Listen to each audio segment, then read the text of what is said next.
हरे कृष्णा. पुढील प्रश्नोत्तर सत्र परमपूज्य श्री राधानाथ स्वामी महाराज यांनी आयोजित केले होते 30 ऑक्टोबर 1989 मध्ये मुंबई येथे.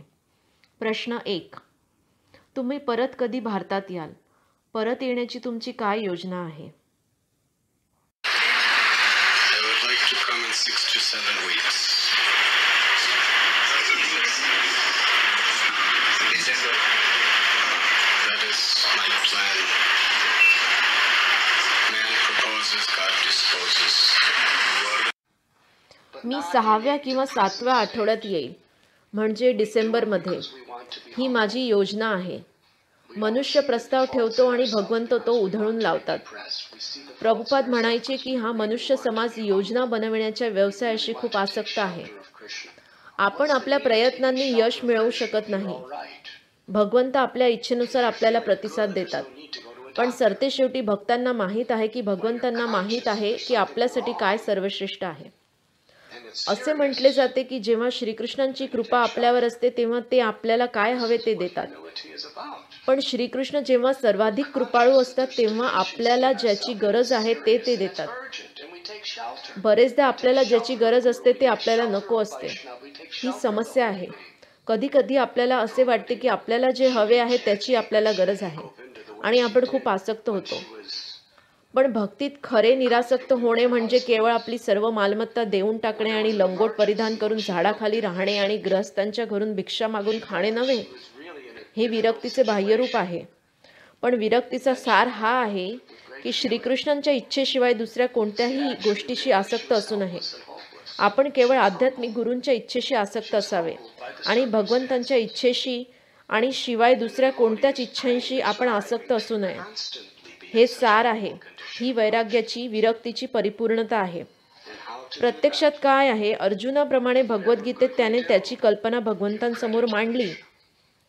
पण जेव्हा श्रीकृष्णांनी ती कल्पना पूर्णपणे नाकारली तर श्रीकृष्णांना जे काही मान्य असेल ते अर्जुनाने स्वीकारले. तर आपल्याजवळ आपल्या योजना असतात आणि जेव्हा आपण श्रीकृष्णांचे भक्त होतो तर आपल्याला माहीत असले पाहिजे. दैवीं प्रकृतीमाश्रिता. आपण कर्मबंधनांच्या नियमाच्या अधीन नसतो तर आपण भगवंतांच्या दिव्य इच्छेच्या अधीन असतो. श्रीकृष्ण वैयक्तिकरित्या आपले आयुष्य अशा प्रकारे आखत असतात की आपली आध्यात्मिक प्रगती होण्यासाठी आपण अगदी योग्य परिस्थितीत असतो. श्रीकृष्णांना आपल्या भौतिक भरभराटीची कळकळ नसते, कारण भौतिक प्रगती भरभराट ही अशाश्वत असते. श्रीकृष्ण आपल्या शरीराशी प्रेम करीत नाहीत. श्रीकृष्ण आपल्या आत्म्याला प्रेम करतात, कारण त्यांना माहीत आहे की त्यांच्या भौतिक जगतात शरीर हे आजारांना बळी पडणार आणि सरतेशेवटी मृत्यू पावणार. त्यामुळे श्रीकृष्णांचे आपल्या प्रतीचे प्रेम म्हणजे श्रीकृष्ण वाट बघत असतात की आपल्या आत्म्याला जन्ममृत्यूच्या चक्रापासून सुटका कधी मिळेल. श्रीकृष्ण आतुरतेने वाट बघत असतात आपला आत्मा आध्यात्मिक जगतात मुक्त होईल, जेथे आपण पुन्हा एकदा श्रीकृष्णांना भेटू आणि चिरंतन काळ आनंद उपभोगू. श्री सनातन गोस्वामींनी रचलेल्या बृहद भागवत अमृतमध्ये ते एक कथा सांगतात एका भगवंतांच्या सेवकाची, जो त्याच्या आनंद उपभोगण्याच्या इच्छेमुळे तो भगवंतांशी दूर गेला. अकल्पनीयपणे तो त्यांच्या गोलोक वृंदावनमधील शाश्वत स्वरूपाला सोडून त्याने मृत्यू लोकात भौतिक लोकात प्रवेश केला. आणि भगवंतांची असीम महानता म्हणजे ते जरी परम उपभोक्ता असतील आणि राधाराणीचे असीम प्रेम आणि त्यांच्या पार्षदांचे असीम प्रेम ते उपभोगत असतील तरी प्रत्येक जीवाच्या हृदयात भगवंतांना प्रत्येक जीवाची, तो जो कोणी असो, प्रत्येकाची जाणीव असते. जे भगवंतांची मुलं जी कर्मबंधनाच्या नियमांनी भौतिक जगतात बांधली गेली आहेत, त्यांच्या मुलाने परत घरी यावे यासाठी श्रीकृष्ण अविरतपणे वाट बघत असतात, आतुर असतात. सनातन गोस्वामींनी अशा एका आत्म्याचे वर्णन केले आहे की कशा प्रकारे तो भक्तीच्या मार्गावर परत आला आणि त्याच्या गोलोकातील शाश्वत स्वरूपाला त्याने कसे प्राप्त केले. तो आध्यात्मिक जगतातील त्याच्या गोपाच्या शरीरात आला आणि जेव्हा त्याने आध्यात्मिक जगतातील व्रजच्या कुरणात प्रवेश केला तर सगळे गोपगण त्याला बघून इतके आनंदित झाले. त्यांनी त्यांच्या घरात त्याचे स्वागत केले. तो एक भव्य सोहळा होता. भाऊक श्रीकृष्णांनी त्यांच्या हरविलेल्या सेवकाला अश्रुपूर्ण डोळ्यांनी बघितले आणि ते पळतच त्याच्या भक्ताकडे गेले आणि त्याला त्यांनी मिठी मारली. जशी त्यांनी एकमेकांना मिठी मारली, श्रीकृष्ण आणि तो हरवलेला भक्त जो परत आला होता, त्या दोघांच्या डोळ्यातून जणू अश्रूंची नदी वाहत होती. दोघांचे शरीर अत्यानंदाने थरथरत होते. ते दोघे निशब्द झाले. त्यांचे गळे एकमेकांप्रतीच्या प्रेमाने भरून आले. हे शुद्ध प्रेम आहे. हे या भौतिक जगाचे प्रेम नव्हे. हे भगवंतांचे अमर्याद प्रेम आहे. त्यानंतर श्रीकृष्ण व्रजाचा राजा त्यांच्या मित्राशी बोलू लागले. मी संयमाने तुझी वाट बघत होतो. तुझी परत येण्याची वाट बघत होतो. तू मला सोडून भौतिक जगतात गेला. मी दयापूर्ण भावनेने मी पाहिले की लाखो लाखो जन्म आणि मृत्यूचे दुःख तू सोसले. आता तुझ्या आत्म्याने अगणित जीवनात दुःख सोसून मनुष्य जन्म घेतला होता आणि शेवटी या निष्कर्षावर येऊन पोहोचला होता की हे भौतिक जगत दुःखाचे स्थान आहे आणि मी श्रीकृष्णांचा शाश्वत दास आहे. पण मी वासना, मत्सर, राग, अहंकार, लोभ भावनेने बांधलेलो होतो आणि मी भगवंतांना सोडले आणि ते प्रेम माझ्या हृदयात सुप्त अवस्थेत आहे आणि जे मला कोठेही मिळणार नाही. तुला भगवंतांना शरण आल्यानंतर प्रवाहाच्या उलट दिशेने जायचे होते. त्या प्रवाहाच्या जो तुला अविरतपणे जन्ममृत्यूच्या सागराकडे खाली ढकलत आहे. तुला नास्तिकवादी जगात निवडायचे आहे, दांभिक जगात, जे जगत इंद्रिय तृप्तीला आसक्त आहे. भगवंत म्हणतात, तुला हे सगळे माझ्यासाठी आणि केवळ माझ्यासाठी या सगळ्यांचा त्याग निवडायचा होता. मी माझ्या हृदयात पाहत होतो आणि वाट बघत होतो आणि मी बघत होतो की कशा प्रकारे माझ्यासाठी तुला आवडणाऱ्या गोष्टी सोडून दिल्या आणि मी पाहत होतो की तुला किती यातना आणि दुःख सहन करावे लागले ते सगळे माझ्यासाठी करण्यात. मी बघितले हे सगळे करण्यात लोक तुझ्यावर हसत होते. त्यांनी तुझ्यावर आरोप केले. कशा प्रकारे तुझे मित्र तुझ्या विरुद्ध होते, तुझा उपहास करीत होते. कशा प्रकारे तुला माझ्या चरणकमळाप्रती असलेल्या निष्ठेमुळे हे सहन करावे लागले. तू किती यातना, किती दुःख, विदीर्ण हृदय माझ्यासाठी सहन केले. मी पाहिले की तू तुझ्या संपूर्ण आयुष्यात माझ्या सेवेप्रती किती प्रामाणिक होता. अशा प्रकारे तुझे हृदय पवित्र झाले. तुझे माझ्या प्रतीचे प्रेम पुन्हा जागृत झाले आणि शरीर सोडताना तू माझे पवित्र नाम घेतले, या जगातील इतर सगळे आश्रय सोडून. आणि अश्रुपूर्ण डोळ्यांनी श्रीकृष्ण म्हणाले, तू माझ्यासाठी किती केले की तुझ्याशिवाय दुसरे कोणी मला प्रिय नाही. घरी तुझे स्वागत आहे, चिरंतन घर वृंदावन. तू माझ्यासाठी काय केले हे मी कधीच विसरणार नाही आणि आपण आता चिरंतन काळापर्यंत कधीच वेगळे होणार नाही. तू माझा पुत्र आहे. तू माझे प्रेम आहे. श्रीकृष्ण व्यक्ती आहेत. जेव्हा आपण परत घरी जातो, गोलोक वृंदावनात जातो, हे तसे नव्हे की आजारासाठी सुट्टी घेऊन मग पुन्हा कार्यालयात जाणे. जेव्हा आपण आध्यात्मिक जगतात गोलोक वृंदावनात परत जातो तर श्रीकृष्ण त्यांच्या अमर्याद प्रेमाने आपले स्वागत करतात. खरे पाहता आध्यात्मिक गुरूंच्या कृपेने, शास्त्रांच्या कृपेने, महान साधूंच्या कृपेने श्रीकृष्ण आपल्यापैकी प्रत्येकाला शोधत आहेत. आपल्याला शोधून भगवत धामात परत न्यायला. तर आपल्या जरी अनेक योजना असतील, अनेक कल्पना असतील, अनेक इच्छा असतील, पण भक्त अंतःकरणातून हे समजतात की श्रीकृष्णांना एकच इच्छा आहे की आपल्याला पुन्हा दुःख सोसायचे नाही आणि आपण परत त्यांच्या चिरंतन धामात जाऊ. भक्त श्रीकृष्णांना शरण जातात. प्रामाणिकपणे अंतःकरणातून ते श्रीकृष्णांना विचारतात, माझ्या प्रिय भगवंता, मी तुमचा आहे, मी तुमची संपत्ती आहे आणि मी तुमचा दास आहे.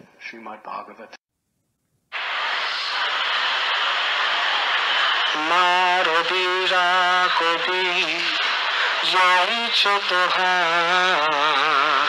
नित्य पासा प्रति हुआ अधिकार.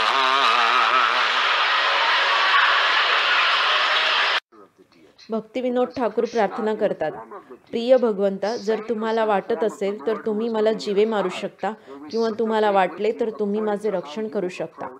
चैतन्य महाप्रभू म्हणतात, माझ्या प्रिय भगवंता, जर तुम्हाला वाटले तर तुम्ही मला आलिंगन देऊ शकता किंवा तुमची इच्छा असेल तर तुम्ही मला तुमच्या पायाखाली तुडवू शकता. तुम्ही आमच्यासमोर प्रकट न होऊन माझे हृदय विदीर्ण करू शकता. तुम्हाला सगळे अधिकार आहेत. तुम्हाला जसे चांगले वाटेल तसे करायला, कारण मी तुमचा दास आहे. श्रीकृष्ण, तुम्ही माझे दास नाही, मी तुमचा दास आहे.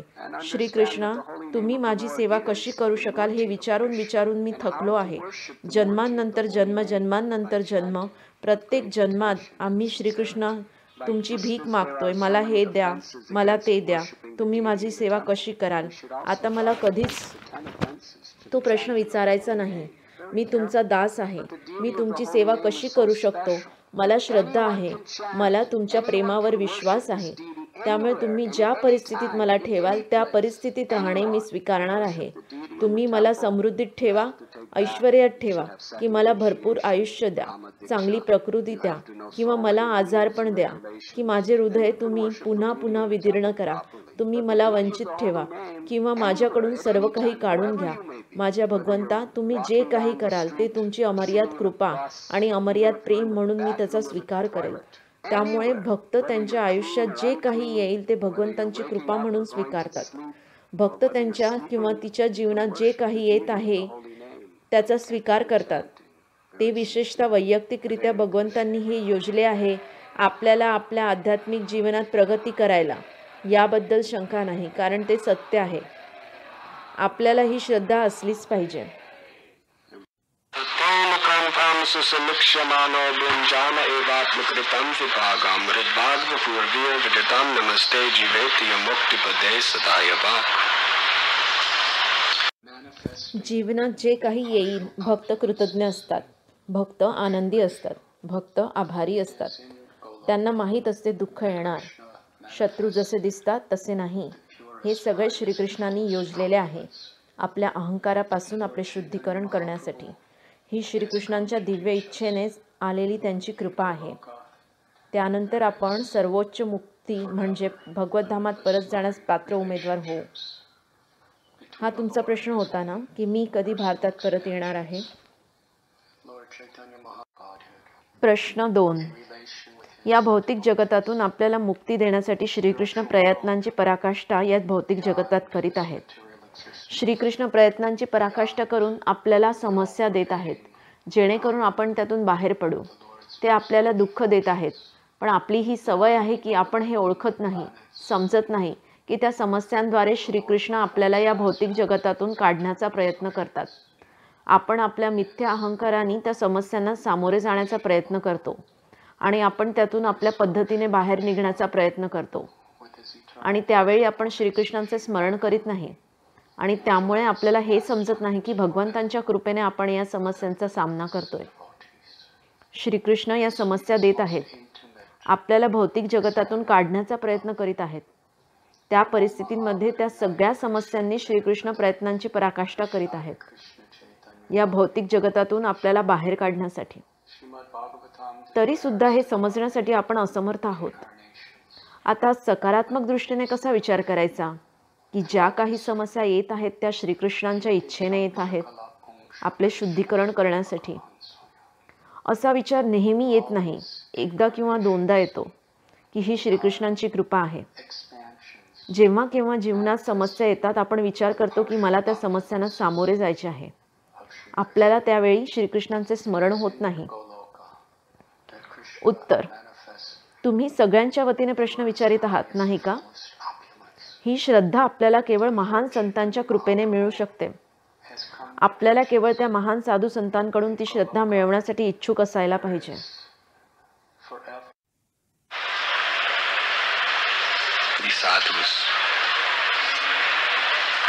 शुश्रूषोषधानस्य वासुदेवकथारुचि स्यन्महात्सेवया विप्रपुण्यतीर्थनसेवना.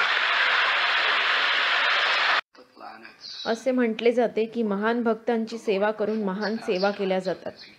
त्या सेवांमुळे अंतःकरणातील भगवंत प्रसन्न होतात आणि ते आपल्या अंतःकरणात ती श्रद्धा आणि ती बुद्धिमत्ता जागृत करतात ज्यामुळे आपण त्यांच्या जवळ जाऊ शकतो.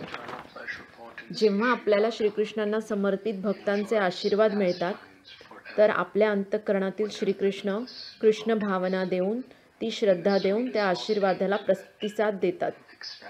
श्रील प्रभुपादांच्या भगवद्गीतेच्या तात्पर्यामध्ये हे म्हटले आहे की संत पुरुषांच्या संगाने, त्यांच्याकडून श्रवण केल्याने आणि त्यांची सेवा केल्याने या प्रक्रियेने ती श्रद्धा आपल्या अंतःकरणात जागृत होते. असे नाही की आपण गुरूंचा फोटो भिंतीवर ठेवला आहे आपण आपल्या गुरूंना आपल्या अंतःकरणात ठेवलेच पाहिजे. आपण संतांच्या संघाला आपल्या अंतःकरणात ठेवलेच पाहिजे. जेव्हा श्रीकृष्ण त्यांच्या भक्तांकडून त्यांचा संदेश ऐकण्याची आपली प्रामाणिक इच्छा बघतील, तर त्यांच्या मुखातून श्रीकृष्ण बोलतील. ती श्रद्धा जागृत करतील, ज्यामुळे क्रमशः त्यांच्या दैवी योजनेतील प्रत्येक गोष्टीचे ज्ञान आपल्याला होईल. ही प्रक्रिया आहे. आपल्याला प्रामाणिक इच्छा असलीच पाहिजे. आपण महान संतांच्या पदचिन्हांचे अनुसरण केलेच पाहिजे. आपण त्या दृष्टीने प्रार्थना केलीच पाहिजे. ती दृष्टी असलेल्यांकडून आपण ऐकलेच पाहिजे. आपण त्यांचे दास झालेच पाहिजे. ती दृष्टी काही स्वस्त वस्तू नाही. केवळ ती दृष्टी, केवळ ती श्रद्धा आध्यात्मिक जगतात परत जाण्याचे तिकीट आहे. जसे उद्या मी दिल्लीला जातोय विमानाने आणि त्यानंतर 1-2 दिवसात मी अमेरिकेला जातोय. आता ते तिकीट तर खूप महाग आहे, पण भगवंतांच्या कृपेने मुंबईतील काही भक्त त्या तिकिटाचे पैसे देत आहेत. ती खूप महाग तिकीटं आहेत, पण कोणीतरी त्याची किंमत दिली पाहिजे. साहजिक आहे की मी येथे येण्याची किंमत चुकवली पाहिजे आणि दासाचा दास बनून नाही तर कोण त्या तिकिटाचे पैसे देईल. आपल्याला बहुमूल्य वस्तूंसाठी मूल्य द्यावे लागते. त्यामुळे आपल्याला भगवत धामाच्या तिकिटाची किंमत द्यावी लागते आणि ती किंमत म्हणजे आपली श्रद्धा, आपली प्रामाणिक श्रद्धा. आणि ती श्रद्धा ही भगवंतांचे बक्षीस आहे, जे ते त्यांच्या भक्तांच्या कृपेने देतात. आपल्याला केवळ ते बक्षीस मिळवण्याची इच्छा असायला पाहिजे आणि त्यानंतर आपल्याला ती दृष्टी मिळेल. प्रश्न 3. आत्म्याचे स्वरूप काय आहे? आत्म्याचे सिद्ध स्वरूप, शाश्वत स्वरूप म्हणजे आत्म्याचे शरीर हे आध्यात्मिक आहे.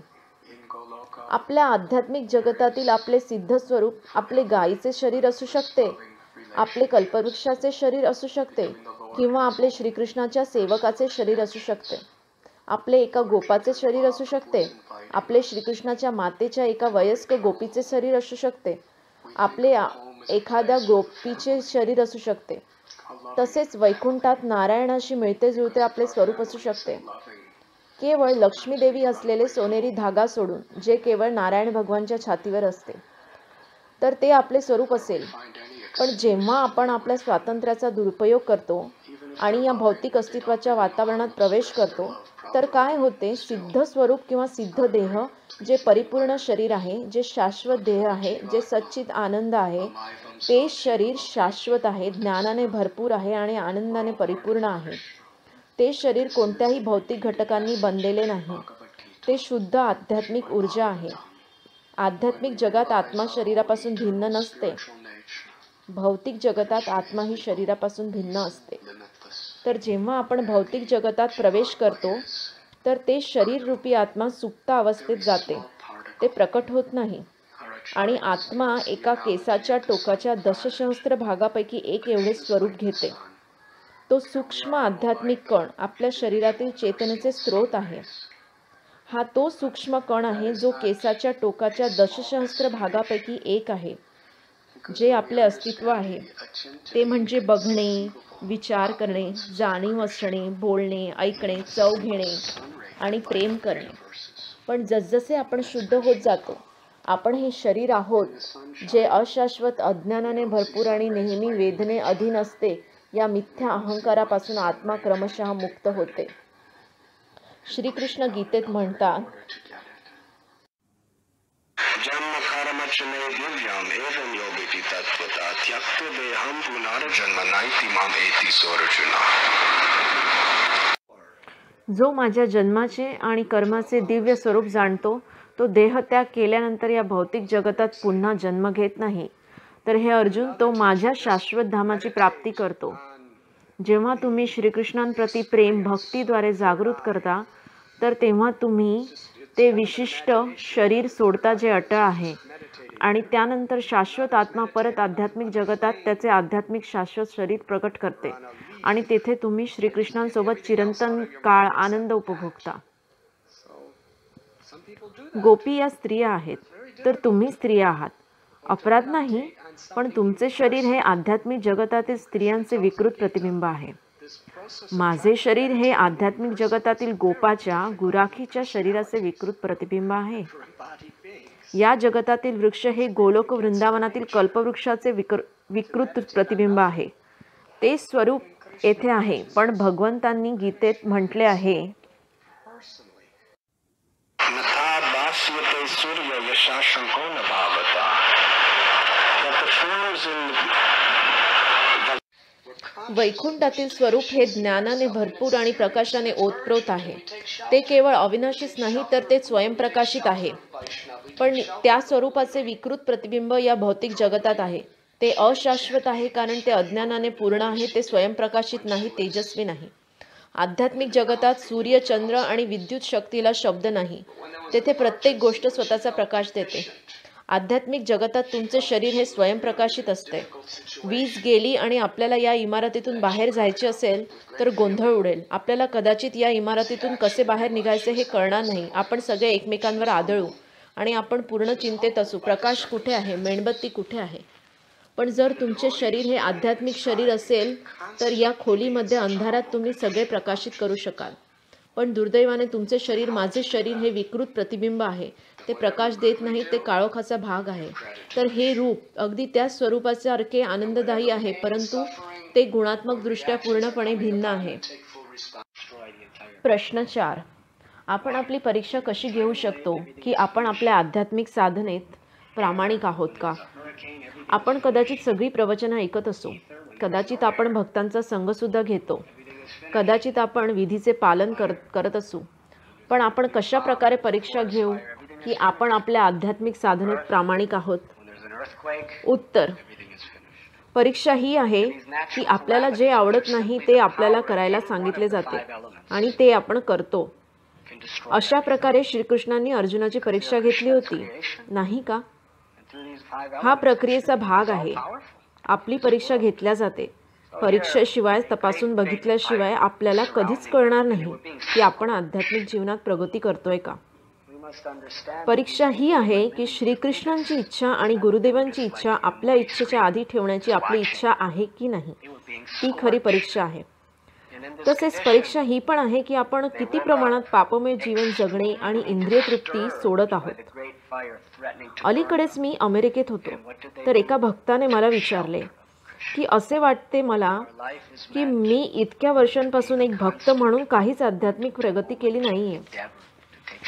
ते म्हणाले की मला अजूनही भौतिक इच्छा आहेत. मी अजूनही कितीतरी गोष्टींशी आसक्त आहे.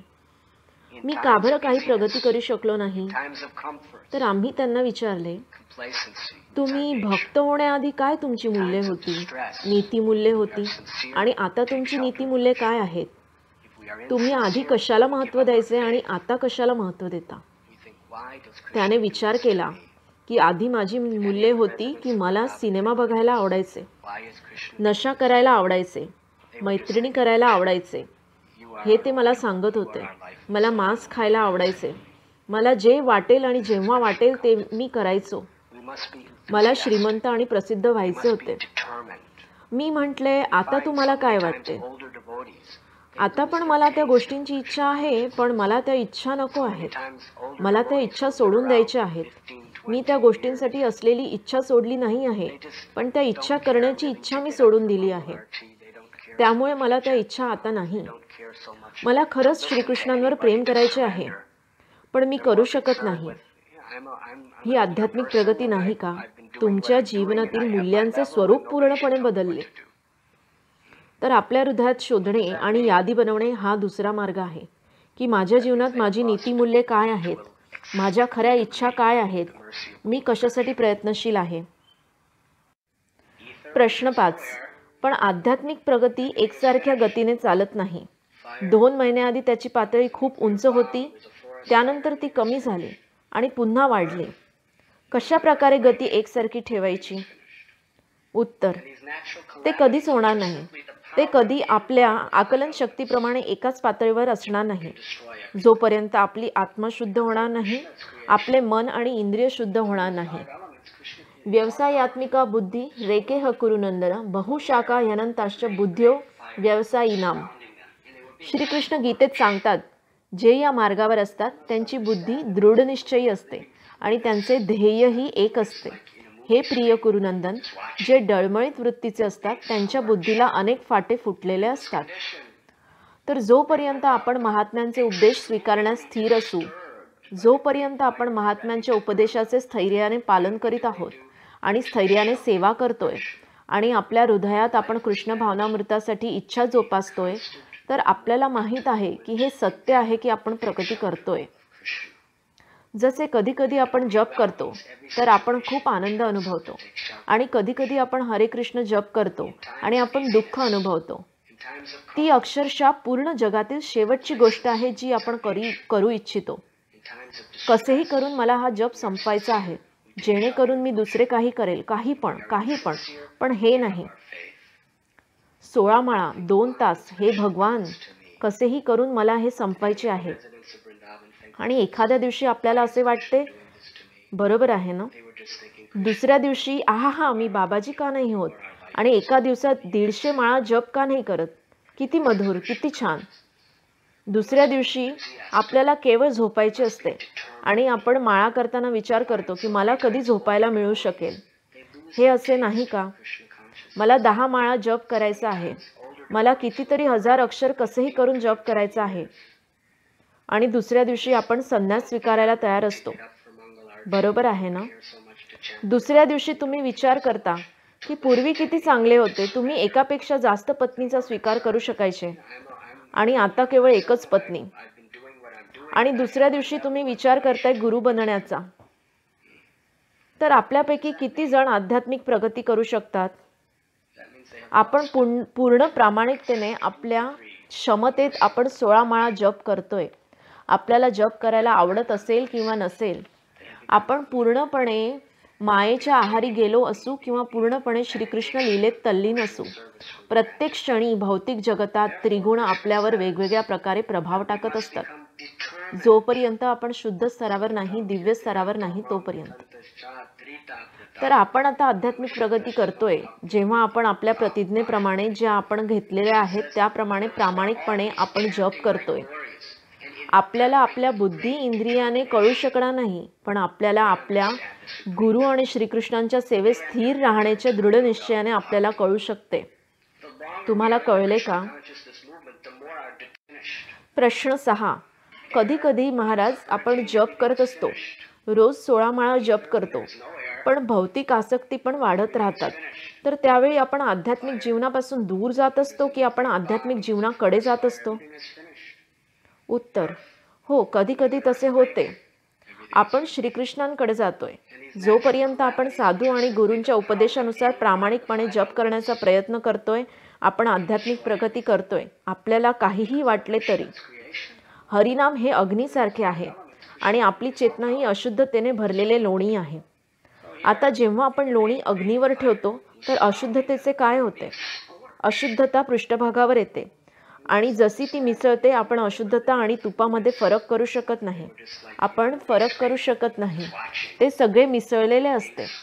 पण अग्नी आपल्या शुद्ध चेतनेतून अशुद्धता वेगळी करते आणि अशुद्धता पृष्ठभागावर येते, वर येते.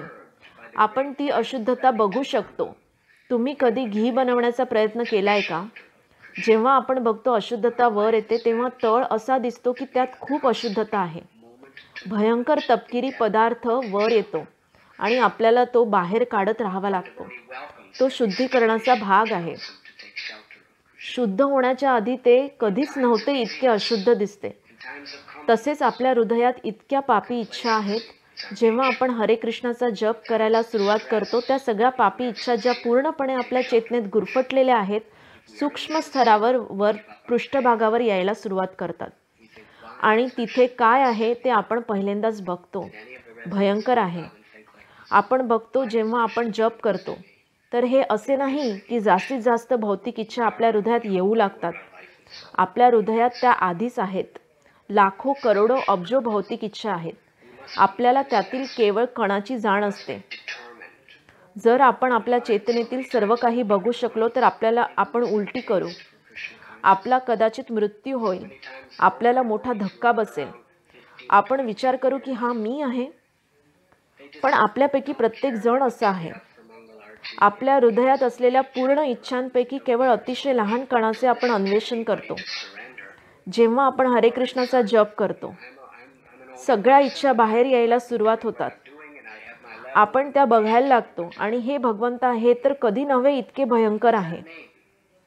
पण आपण हरिनाम जप करत राहिलो तर त्या इच्छा बाहेर येत राहतील आणि जेव्हा शेवटी त्या इच्छा चालल्या जातील त्यानंतर आपण शुद्ध होऊ.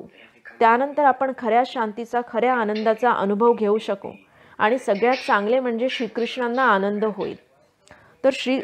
तर शुद्धीकरणा दरम्यान काय होत आहे याची काळजी करू नका. आपल्याला कशाची काळजी करायची आहे की कोणत्याही परिस्थितीत आपल्याला कधीच अग्नीचा त्याग करायचा नाही, जेणेकरून शुद्धीकरणाची प्रक्रिया चालू राहील. प्रश्न 7. पहिला प्रश्न, मापदंड हा आहे की आपण त्या गोष्टी करतो ज्या गोष्टी आपल्याला आवडत नाही, पण आपल्याला सांगण्यात आल्या आहेत त्या गोष्टी करायला आणि आपण करतो. कधी कधी त्या गोष्टी करण्यात आपल्याला काहीच आनंद मिळत नाही, पण आपण त्या गोष्टी करतो. हा मापदंड आध्यात्मिक प्रगतीचा आहे. तर प्रश्न हा आहे की काही काळापर्यंत ते कार्य केले आणि मी सोडण्याचा प्रयत्न केला, पण तरी मी ते कार्य करू शकलो. तुम्ही इतके कठीण कार्य मला दिले होते पण मी ते कार्य करू शकलो, असा विचार करणे हे धोकादायक नाही का? आपण हे कसे टाळू शकतो? उत्तर, ते अतिशय धोकादायक आहे. पतन होण्याआधी अभिमान येतो. आपल्याला अतिशय प्रामाणिक व्हायला हवे. मिथ्या अभिमान हा आपला सर्वात वाईट शत्रू आहे. जसे गुरूंच्या सेवेत केलेल्या कोणत्याही कार्याचे श्रेय आपण घेतो तर आपल्याला खरे तर श्रेय मिळत नाही. मनुष्यातील क्षमता हे श्रीकृष्ण आहेत. ही गुरु महाराजांची कृपा आहे की आपण श्रीकृष्णांसाठी काही करू शकतो. श्रीकृष्णांना आपली भौतिक सिद्धी, भौतिक कामगिरी नको असते. त्यांना आपली नम्र सेवा हवी असते. जर आपण शारीरिक पातळीवर गुरु महाराजांच्या आज्ञा यशस्वीरित्या अंमलात आणल्या तर आपल्याला अभिमान येतो, तर आपण अयशस्वी ठरलो आहे. जर आपण गुरु महाराजांची आज्ञा अंमलात आणण्यासाठी अथक परिश्रम केले पण आपण अयशस्वी ठरलो तर प्रत्यक्षात आपण यशस्वी ठरलो, जर आपण ती सेवा नम्र भावाने केलेली असेल तर. श्रीकृष्ण भौतिक परिणाम बघत नाहीत, श्रीकृष्ण भक्ती बघतात. ते आपल्या सेवेतील नम्रता बघतात आणि आपल्या सेवेतील नम्रतेने आपण आध्यात्मिक प्रगती करतो. त्या सेवेच्या भौतिक परिणामांमुळे नव्हे, शारीरिक पातळीवरील परिणामांमुळे नव्हे. साहजिक आहे की नम्र सेवकाला जेव्हा सेवेचा निकाल आणायला सांगितले जाते तर त्या परिणामासाठी तो सेवक आपले जीवन द्यायला तयार असतो. तो सर्वस्वाचा त्याग करतो त्या निकालासाठी, त्या परिणामासाठी. पण नम्र सेवेचा भाव श्रीकृष्णांना आनंद देतो. त्यांना पैसा आनंद देत नाही, त्यांना स्थावर जंगम मालमत्ता जमीन आनंद देत नाही, तत्वज्ञान विषयक शोध प्रबंध त्यांना आनंद देत नाही, संगीत प्रयोग त्यांना आनंद देत नाही, तर नम्रता त्यांना आनंद देते. आपली सेवारूपी भक्ती त्यांना आनंद देते. बस एवढेच. हो, श्रीकृष्ण आपल्याला आशीर्वाद देतात जेणेकरून आपली परीक्षा घेतल्या जाईल. आपल्याला काहीतरी कठीण कार्य करायला सांगण्यात येते आणि आपण ते करतो आणि यशस्वी ठरतो. आपल्याला अभिमान यायला नको, तर आपण कृतज्ञता प्रकट केली पाहिजे.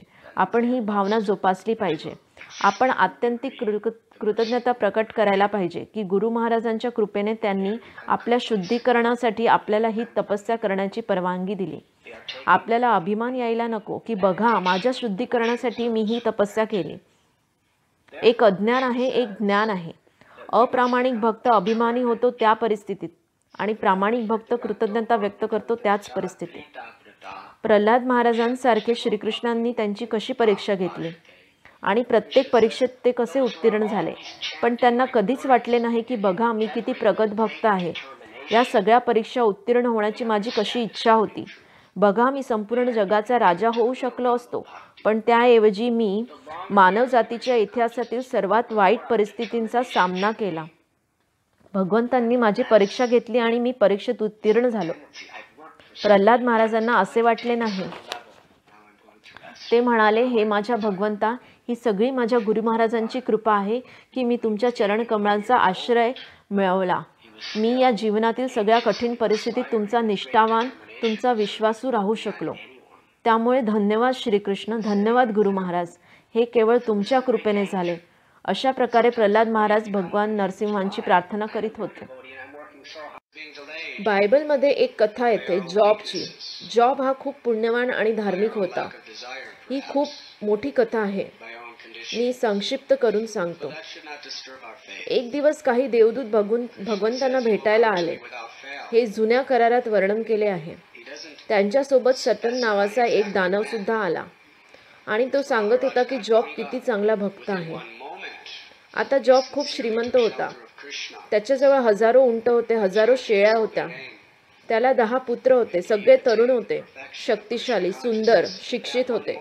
त्यांच्याकडे कितीतरी एकर जमीन होती, सुंदर घर होते त्यांच्यासाठी आणि त्यांच्या मुलांसाठी, आणि ते खूप प्रसिद्ध होते आणि त्यांना भरपूर मित्र पण होते. सटन म्हणाला, तर काय, तो तुमचा खूप विश्वासू आणि निष्ठावान आहे. तो निष्ठेने तुमच्याप्रती सगळे रीतिरिवाज करतो आणि नेहमी तुमची स्थिती करतो. तुम्ही त्याला जे दिले आहे त्यासाठी कुणीही हे करू शकेल. तुम्ही त्याला लखोपती बनवले आहे. 10 पुत्र, 10,000 शेळ्या, 7,000 उंट, 6,000 मेंढ्या आहेत त्याच्याकडे सुंदर पत्नी आहे, हजारो एकर जमीन आहे. हे सगळे त्याच्याकडून घेऊन टाका आणि नंतर बघा तो तुमचा किती निष्ठावान आहे. सटन म्हणाला, भगवंता, मला त्याचे सगळे काही घेऊ द्या आणि नंतर आपण बघू. जॉब तुम्हाला शाप देईल, तुमचा अस्वीकार करेल. हे भौतिक जगासारखेच आहे. आपण नेहमी त्यांच्यासाठी काम करतो जे आपल्याला नेहमी मोबदला देतात. बघूया किती निष्ठावान भक्त आहे तो. तर आपण बघतोय की कारण जॉब हा भक्त आहे, सटन जॉबला भगवंतांच्या परवानगीशिवाय काहीही करू शकत नाही. सत्य हे आहे की जर आपण भक्त आहोत तर आपल्याला काहीही करण्याची मायेकडे काहीच शक्ती नाही, जोपर्यंत भगवंत त्याला मंजुरी देत नाहीत. आणि भगवंत नेहमी मंजुरी देतील जर ते आपल्या चांगल्यासाठी असेल तर. कधीकधी आपण बघतो की माया हल्ला करते आणि कधीकधी भक्त म्हणतात, हे कृष्ण हल्ला करीत आहेत, ही श्रीकृष्णांची कृपा आहे. तर आपण विचार करतो की हे श्रीकृष्ण आहेत की माया आहे. भक्तांसाठी माया ही श्रीकृष्णांची शक्ती आहे. जसे आपण श्रीकृष्णांचे भक्त होतो, माया आपल्याला स्पर्शसुद्धा करू शकत नाही जोपर्यंत श्रीकृष्ण मंजुरी देत नाहीत. तर मंजुरी देताना भगवंत म्हणाले, ठीक आहे सटन, तू जॉबची सर्व संपत्ती घेऊ शकतो. तर एकदम चोर आले आणि त्याचे सगळे उंट, सगळी जमीन, त्याचे सगळे काही उद्ध्वस्त केले. भौतिकवादी लोक जॉबकडे आले आणि म्हणाले, जॉब, हे काय, तुम्ही किती चांगले भक्त आहात आणि भगवंत तुमच्यासोबत काय करीत आहेत. हे सगळे निरर्थक आहे, सोडून द्या. भगवंतांना सोडून द्या आणि आमच्यासारखे व्हा. आम्ही तुमच्यासारखे दुःख भोगत नाही आहोत. जॉब म्हणाला, नाही, भगवंत चांगले आहेत. ते जे काही करीत आहेत ते चांगल्यासाठीच करतात. त्याने भगवंतांची स्तुती केली. तर सटन भगवंतांजवळ परत आला आणि भगवंत म्हणाले, जॉब चांगला मनुष्य आहे. सटन म्हणाला, हो, त्याच्याजवळ अजूनही त्याचे कुटुंब आहे, त्याचे प्रिय कुटुंब. कुटुंबाप्रती असलेली आसक्ती खूप बलवान असते. मला त्याचे कुटुंब घेऊ द्या. भगवंत म्हणाले, ठीक आहे, जा. तर त्याची पत्नी आणि त्याचे पुत्र त्यांच्या एका बंधूकडे कुणाच्या तरी लग्न समारंभात गेले होते. आता तेथे एक दरोडेखोर आला आणि त्याने एकदम सगळ्यांना मारून टाकले आणि जॉबला कोणी कळवले की त्याची पत्नी, त्याचे सगळे पुत्र मरण पावले. तुझ्याकडे काही जमीन नाही, तुझ्याकडे कोणी कुटुंबीय नाही, तुझ्याकडे अक्षरशः काहीच नाही, आणि तरीसुद्धा तू या भगवंतांची पूजा करतोय. त्याचा काय उपयोग? शाप दे या भगवंताला, नाकार त्या भगवंताला. त्याचा भक्त म्हणून तुझा काय फायदा होतोय? जॉब म्हणाला, भगवंत जे पण करतात ते चांगलेच करतात, ते चांगलेच आहेत. तर सॅटन भगवंतांकडे परत गेला आणि भगवंत म्हणाले, बघ, जॉब पुण्यवान आहे, चांगला आहे. सॅटन म्हणाला, पण अजूनही त्याच्याकडे त्याचे चांगले शरीर आहे. तर जॉब एक दिवस उठला आणि त्याचे संपूर्ण शरीर डोक्यापासून तर पायापर्यंत फोडाने संक्रमित झाले. त्याच्या संपूर्ण शरीरावर मोठमोठे फोड झाले. त्यात पस होता. ते खाजवत होते आणि त्याला खूप वेदना होत होत्या. त्याचे पूर्ण शरीर विकृत झाले होते आणि ते इतके जळत होते की जेव्हा त्याचे मित्र आले त्यांनी त्याला ओळखले देखील नाही.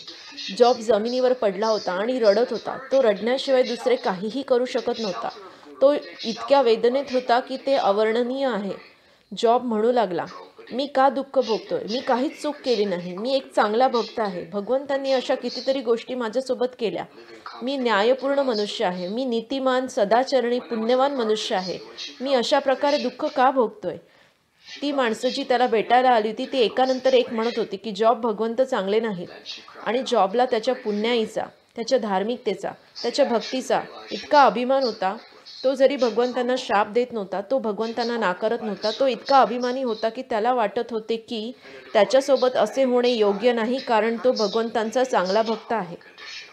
त्यानंतर भगवंत स्वतः एका मनुष्याच्या रूपात अवतरले, खरं तर एका आवाजाच्या रूपात, आणि जॉबला रागावले आणि त्याला जाणीव करून दिली की तो अज्ञानी मूर्ख आहे, की त्याच्याकडे काही पात्रता नाही, त्याच्याकडे काही भक्ती नाही, तो निरुपयोगी आहे. जॉबचा इतका अपमान झाला. भगवंतांच्या शब्दांनी त्याला हरवले आणि त्याच्या हृदयातून अहंकाराचा शेवटचा कण काढून टाकला. आणि त्यानंतर त्या परिस्थितीत तो भगवंतांना शरण गेला आणि म्हणाला, हे भगवंता, माझा अहंकार, माझा अभिमान हा शेवटचा अडथळा होता. मला माझ्या भक्त होण्याचा इतका अहंकार होता. मला तुमच्या सर्व परीक्षा उत्तीर्ण झाल्याचा इतका अहंकार होता. तो अहंकार माझ्या जीवनात माझा सर्वात वाईट शत्रू झाला. पण तुम्ही इतके कृपाळू आहात की तुम्ही तो अहंकार चिरडला. आता मला कळले आहे की तुमच्या कृपेने मी काहीतरी आहे. माझी काहीच पात्रता नाही. माझ्या सगळ्या पात्रता ह्या तुमच्या कृपा आहेत. आणि त्यानंतर भगवंत खूप आनंदी झाले. त्यांना कळले की आता जॉब शुद्ध झाला. भगवंतांनी त्याला सुदृढ शरीर दिले. भगवंतांनी त्याला त्याची पत्नी, त्याची मुलं परत दिली. त्यांनी त्याची जमीन परत दिली, त्याच्या शेळ्या परत दिल्या, त्याचे उंट परत दिले, त्याचे घर परत दिले. भगवंतांनी सगळे काही दुप्पट केले, सगळे काही तिप्पट केले. तर आपण बघितले की भगवंतांनी जॉबची परीक्षा घेतली ते बाह्य रूपाने.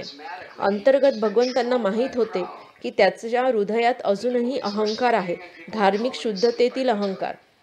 त्यामुळे भगवंतांनी केवळ अहंकाराचा शेवटचा लवलेश काढून टाकण्यासाठी त्याचा इतका अशा प्रकारे छळ केला. जेव्हा अहंकार काढून टाकला, भगवंतांनी सर्व काही त्याला परत दिले. तर आपण कधीच विचार करू नये की आपण करता आहोत. प्रश्न 8. तर पुण्यवान बनून कशा प्रकारे हा सगळा छळ टाळायचा? उत्तर. हा खूप चांगला प्रश्न आहे.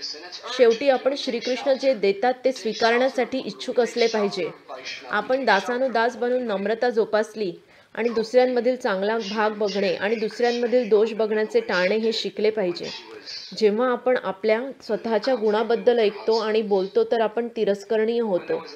कारण जेव्हा आपण स्वतःच्या गुणांची, स्वतःच्या सिद्धीची स्तुती करतो तर सर्व लोक विचार करतात, ओहो किती चांगले. पण आपल्या हृदयातील भगवंत विचार करतात की हा कशा प्रकारचा भक्त आहे. सगळे काही जे मी केले आहे त्याचे तो श्रेय घेतोय. आणि प्रामाणिक भक्त जेव्हा कोणी त्याच्याबद्दल वाईट गोष्टी बोलतो तर प्रामाणिक भक्त म्हणतो, आहा, हा मनुष्य किती चांगला आहे. जेव्हा व्यक्ती स्वतः केलेल्या गोष्टींवर मालकी हक्क दाखवतो तर प्रामाणिक भक्त विचार करतो की हा गरीब बिचारा भक्त, या भक्ताची किती दयनीय अवस्था आहे. तो विचार करतो की तो चांगला आहे. तर आपण आपल्या बुद्धीला, मनाला शिकवले पाहिजे. हा विचार जोपासला पाहिजे की गुरु महाराज आणि भगवंतांच्या श्रेयाला कधीही आपण घेऊ नये. And by becoming this Gopi Bharatur Padakamaliyore Das Das Anudas, the servant of the servant of the servant. दासानुदास बनले पाहिजे. तर श्रीकृष्णांना आपल्यासोबत असे करण्याची गरज पडणार नाही. सुदामाच्या महान नम्रतेने श्रीकृष्णांनी त्यांना सगळे काही दिले, जेव्हा त्यांनी काही मागितले सुद्धा नव्हते. आपल्याला इंद्राची कथा माहीत आहे. कारण जे भगवंतांचे होते त्याचे इंद्र श्रेय घेत होते. श्रीकृष्णांना त्यांचा छळ करावा लागला, त्यांच्या अहंकाराला चिरडून आणि सगळ्यांसमोर त्यांचा अपमान करून. बरोबर आहे ना? आता इंद्राने त्याच्या अभिमानाने, अहंकाराने श्रीकृष्णांना त्याचा छळ करायला भाग पाडले. हे टाळायचे असेल तर आपण नेहमी दासानुदास होण्यासाठी तत्पर असले पाहिजे. जसे तुम्ही स्वतःबद्दल काही चांगले बोलायला लागला तर तुम्हाला असे वाटायला पाहिजे की तुम्ही विष्ठेचे भक्षण केले आहे. जेव्हा तुम्ही इतर भक्तांची स्तुती करता तर तुम्हाला असे वाटले पाहिजे की जे तुम्हाला सगळ्यात जास्त आवडत असेल ते तुम्ही खाल्ले, जसे की तुम्ही गुलाबजामुन खाल्ले.